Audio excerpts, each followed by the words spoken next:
Hello, my name is Gary Scudder. I am a professor in the Corps.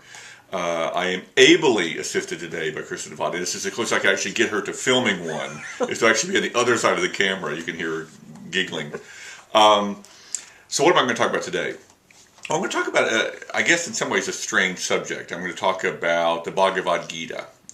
This is kind of indirectly influenced by her flatmate Eric Schonstrom's desire. He's always wanting me to do talks on Islam, and it got me thinking about basic information, background information that one might use for, say, the sacred and secular, or some of the 330s. And I was literally at home, being a nerd, rereading the Bhagavad Gita, and I thought, well, that'd be kind of interesting one to talk about the Bhagavad Gita. So I thought if I were going to talk about Hinduism in class, like sacred and secular, the 330, or maybe, even, I guess, tangentially a 120, what would I want to say about Hinduism and what text would I use? And a classic example would be, of course, the Bhagavad Gita, and I've got the lovely Barbara Miller translation, which is still my favorite one. For those of you who don't know the Bhagavad Gita, again, it is one of the holy books of Hinduism.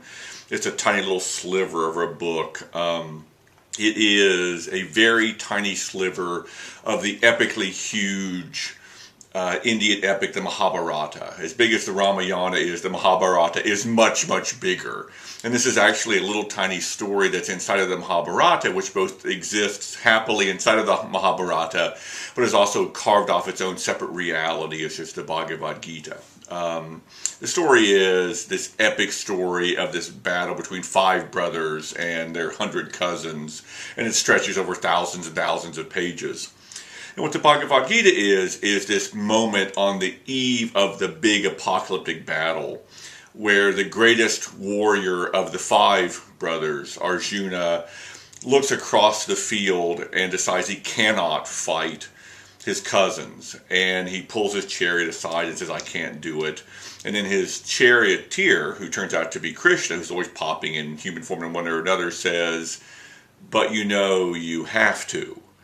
And it's a strange book in some senses, because our perception is that when Arjuna says, I can't fight them because they're better men than me, we think, oh, okay, Shane, you've learned a valuable lesson that violence is not the answer. And yet here's Krishna saying, no, idiot, go kill them all. And you have to sort of understand. Now, and then Krishna reveals himself as Krishna, and you have this amazing scene. And if I were going to introduce Hinduism, and for that matter, introduce the Bhagavad Gita, I would use the second teaching. And I will not begin to read all of it. It's really not that long. If you could literally Xerox off, because the entire second teaching is maybe 8 or 10 pages long. It's pretty brief. But actually, it starts off with Arjuna saying, I can't do it. I cannot fight them. And Krishna says to him, again, Krishna is his charioteer, essentially says, why this cowardice in a time of crisis, Arjuna? The coward is ignoble, shameful, foreign to the ways of heaven. Don't yield to impotence. It is unnatural in you. Banish this petty weakness from your heart. Rise to the fight, Arjuna. I'm thinking, well, that's kind of a strange message because we think of Hinduism, quite rightly, as a very pacifistic, peace-loving religion, but yet here is Krishna saying, no, you have to fight. Now, and then he begins to explain to him why you have to. And in fact, it even says here that Krishna mocks Arjuna gently, that he obviously doesn't understand the big picture. And Krishna says to him this. He says, you grieve for those beyond grief, and you speak words of insight, but learned men do not grieve for the dead or the living. And then he says, and this is one of the most famous passages in the entire Bhagavad Gita, and one of the most beautiful. He says, never have I not existed, nor you, nor these kings, and never in the future shall we cease to exist, which is a very lovely statement about the fact that in classic Hindu thought, what matters is the great spiritual reality, the transcendence of it. And our times on earth are these little sort of glimpses of physical reality, which aren't really, for that matter, even reality. And so hence we're always there in one form or another. So none of this really matters. And he continues, just as the embodied self enters childhood, youth, and old age, so does it enter another body. This does not confound a steadfast man. So it speaks to samsara, the notion of reincarnation. It says, contacts with matter make us feel heat and cold, pleasure and pain. Arjuna, you must learn to endure fleeting things. They come and they go. When these cannot torment a man, when suffering and joy are equal for him and he has courage, he is fit for immortality. So the notion of what matters is you, as a spiritual being, learning this great spiritual lesson and learning that none of this stuff around you matters. That what we think is the real world is Maya. It is the opposite of reality. It is illusion. And then it says this, another famous phrase, nothing of non-being comes to be, nor does being cease to exist. The boundary between these two is seen by men who see reality. So true reality is the spiritual reality and the understanding that what we consider to be this boundary is just an illusion. Indestructible is the presence that pervades all this. No one can destroy this unchanging reality. Our bodies are known to end, but the embodied self is enduring, indestructible, and immeasurable. Therefore, Arjuna, fight the battle. He who thinks this self a killer and he who thinks it killed both fail to understand it does not kill, nor is it killed. It is not born, it does not die. Having been, it will never not be. Unborn, enduring, constant and primordial, it is not killed when the body is killed. Arjuna, when a man knows the self to be indestructible, enduring, unborn, unchanging, how does he kill or cause anyone to kill? So when he's saying, go ahead and fight this battle, the point is, this battle you think you're fighting is an illusion anyway. So it is inconsequential. And as he continues on, death is certain for anyone born, and birth is certain for the dead. Since the cycle is inevitable, you have no cause to grieve. And then he says a little further on in the second teaching, look to your own duty. Do not tremble before it. Nothing is better for a warrior than a battle of sacred duty. And what's profound about this statement is this concept of dharma, the notion of order, how you're supposed to live your life. And while dharma, the centrality of dharma is essential, dharma is also a very specific thing. It's tied to caste.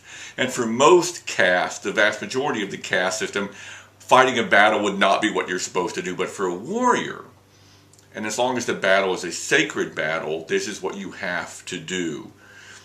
It says, the doors of heaven open for warriors who rejoice to have a battle like this, thrust on them by chance. If you fail to wage this war of sacred duty, you will abandon your own duty and fame only to gain evil. So hence, it gets at so many of the absolute essential concepts of Hinduism. A little earlier on, I won't go too much. I could read the entire thing because I actually love the second teaching, and everyone should read the second teaching. At a certain point, Arjuna, when he finally figures out, wow, this is Krishna, I should probably take the opportunity to pick his brain about things. One of the things he asks him is, well, explain to me the whole point of this. I mean, what if a person is in the process of a spiritual quest, how is he supposed to live his life? And Krishna gives him a lot of advice, not surprisingly. But one of the things he says is this. He said, when, like a tortoise retracting its limbs, he withdraws his senses completely from sensuous objects, his insight is sure. So the sense is, again, everything around you is an illusion, and you have to understand it's an illusion. And the temptation of it is something that you must understand, and hence you love this lovely metaphor of the tortoise drawing its head and limbs in, and hence you can't get distorted. It's something I guess we associate with Buddhism very easily, but we sometimes miss that connection with Hinduism, which makes us think sometimes that Hinduism is actually a religion of passivity where you do nothing, which is actually not the truth either. You have to it's very hard work to not desire things. It takes a lot of effort to not pursue that effort. And I could go on and on, but he finished, and this is the last thing I'll read to you. He says, brooding upon sensuous objects makes attachments to them grow. From attachment, desire arises. From desire, anger is born. So if I were going to talk about Hinduism, and it's well worth doing, because I think sometimes we will, in Sacred and Secular, any other class, we will talk about Judaism and Christianity. Sometimes we manage to sneak in Islam, not as much as we should, but we do. Occasionally we'll do Buddhism, but Hinduism sort of gets left out, and there are only about 900 million Hindus in the world, and we should probably talk about them, if for nothing else other than explain where Buddhism comes from.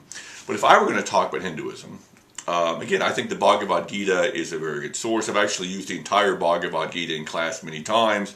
If nothing else, the second teaching will get you to things like samsara, Maya, Dharma, by extraction, karma, the notion of transcendent reality. Well worth devoting some time to. If nothing else, it allows you to really set aside what makes the Western monotheistic religion so unique. It also gets into the complex notion that with Hinduism you may have 33,000 gods, but they're really all the same gods anyway, which makes our Western mind hurt because we can't think that hard. So it tends to be it works very well, very accessible, but also allows you to go as deeply as you want to go. So anyway, if anyone has any questions, like to talk about it more, please drop me a line, and thank you very much.